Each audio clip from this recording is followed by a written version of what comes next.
Hi friend, come on in. Sheet pan meals can be incredibly simple, but they can also fall apart when timing is off and everything finishes cooking at a different pace.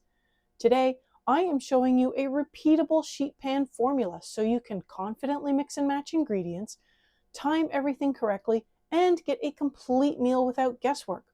I'm going to show you 3 sheet pan dinners with increasing levels of complexity. Each one builds on the last, so by the end, you'll know how to design your own sheet pan meals using what you already have on hand. We'll start with the easiest version. Sheet pan fajitas are probably the most well-known example of a simple sheet pan meal.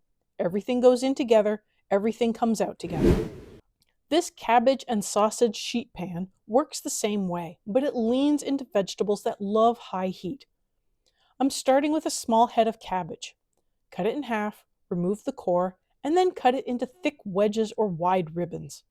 The pieces should be large enough to hold their shape in the oven, but thin enough to cook at the same rate as everything else. Cabbage thrives at high heat. The darker it gets, the sweeter it becomes. I'm only using half the cabbage here, but you can scale this easily. Plan on roughly 1/6 of a cabbage per person. It looks like a lot at first, but cabbage cooks down significantly. Next, slice 1 large onion into thick strips. I like to separate the layers slightly so I get a mix of textures. Smaller pieces soften and sweeten quickly, while larger pieces stay mellow and silky. Now for an ingredient that might feel unexpected. 2 apples cut into wedges. Apples add a subtle sweetness and pick up beautiful caramelization in the oven. A firmer apple is ideal, like a pie apple, but any apple you have will work. Softer apples, like saucing apples, will break down more, but they still add flavor. Add the cabbage, onion, and apples to a large bowl. Toss with 2 to 3 tablespoons of oil, 2 to 3 tablespoons of vinegar, onion powder, garlic powder, salt, and pepper.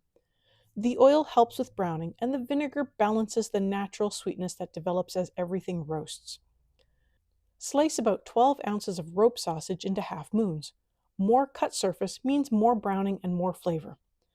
Add the sausage to the bowl and toss briefly, then spread everything out on a sheet pan. For easy cleanup, consider lining the sheet pan with parchment paper or a silicone sheet. Otherwise, give it a light coating of oil. I'm using a 2/3 size sheet pan, which gives me more space to spread things into an even layer. If your pan feels crowded, use 2 pans or plan to stir a little more often. Crowding traps steam, and steam prevents browning. Roast this at 425 degrees Fahrenheit or 220 degrees Celsius for about 45 minutes. Stir once halfway through, especially if your oven has hot spots. You're looking for dark edges on the cabbage and onions without burning. When it's done, you'll have sweetness from the caramelized vegetables, tang from the vinegar, and smoky richness from the sausage fat. This is mostly hands-off cooking, and it's easy to make it your own. Swap apples for carrots, cabbage for cauliflower, or sausage for chickpeas or chicken. The formula stays the same.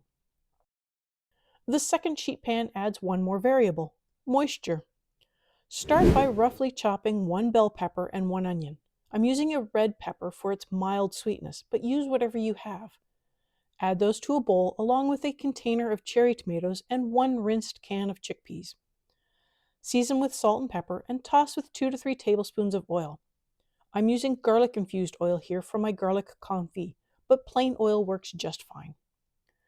Spread everything onto a sheet pan in an even layer and roast at 425 degrees Fahrenheit or 220 degrees Celsius for 30 to 35 minutes, stirring once halfway through.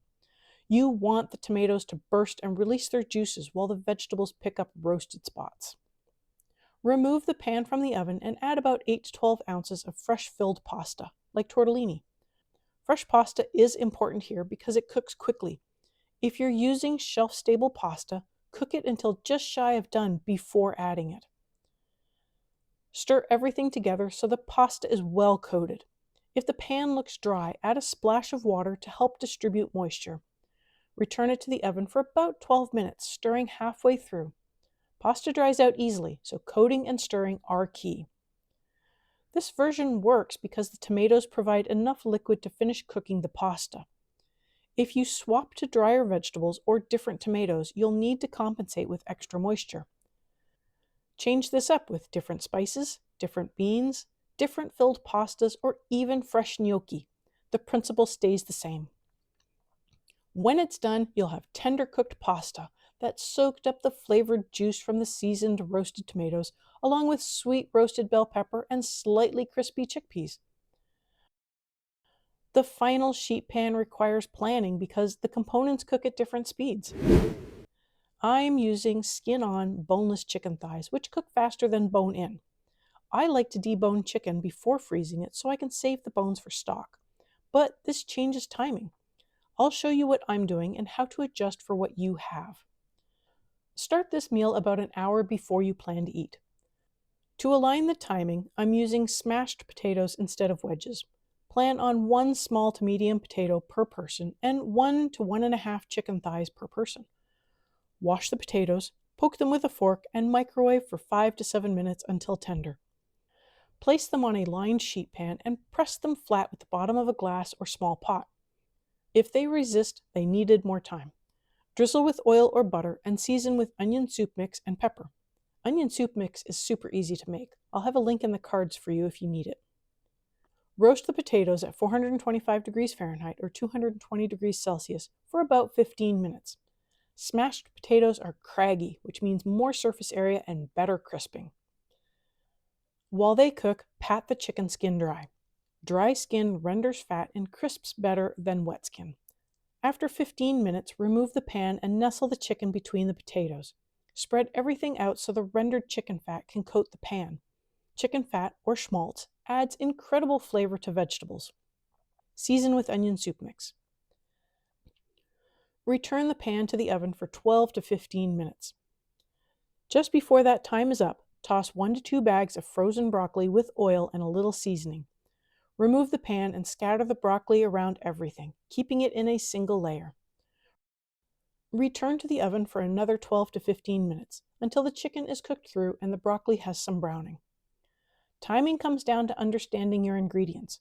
Boneless thighs take about 22 minutes total. Bone-in thighs take closer to 45 minutes. Drumsticks land around 35 to 40 minutes. Potato wedges take about 45 minutes. Frozen broccoli needs 12 to 15 minutes, while fresh broccoli takes longer and should be added earlier. Keep frozen vegetables frozen until cooking so excess water steams off quickly. When it's done, you'll have a full meal and flavorful veg dinner cooked on one pan. This version takes more planning, but it's still built from pantry and freezer staples. Make it yours by swapping seasonings, changing vegetables, or using different cuts of chicken. Once you understand the formula, you can design your own sheet pan meals using any combination of protein, starch, and vegetables. Identify cooking times, adjust cut size, and add components in stages. Sheet pan meals are a flexible technique, and once you learn the timing, they become an easy, reliable way to get dinner on the table.